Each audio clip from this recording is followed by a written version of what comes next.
नमस्कार मैत्रिणींनो, गणपती बाप्पासाठी नैवेद्य तर व्हायलाच हवा. त्यासाठी आपण एका पॅनमध्ये 1 चमचा तूप ॲड करायचं आहे. त्यानंतर 2 वाट्या ओल्या नारळाचा किस ॲड केलेला आहे. त्यानंतर 1 वाटी गूळ. आता सर्व मिश्रण आपल्याला छानसं परतवून घ्यायचं आहे.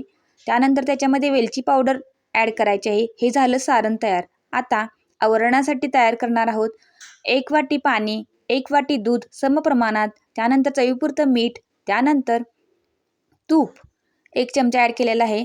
आता 2 वाट्या तांदळाची पिठी ॲड करणार आहोत. आता मिश्रण एकसारखं परतवून घ्यायचं आहे. 10 मिनिटासाठी झाकून ठेवा.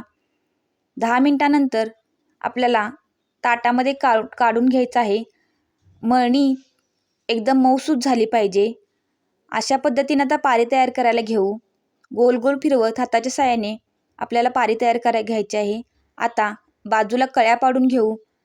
आता तयार झालेल्या पारीमध्ये आपल्याला सारण भरून घ्यायचं आहे. त्यानंतर गोल गोल फिरवून आपल्याला सुबक आणि सुंदर असा मोदक तयार करून घ्यायचा आहे.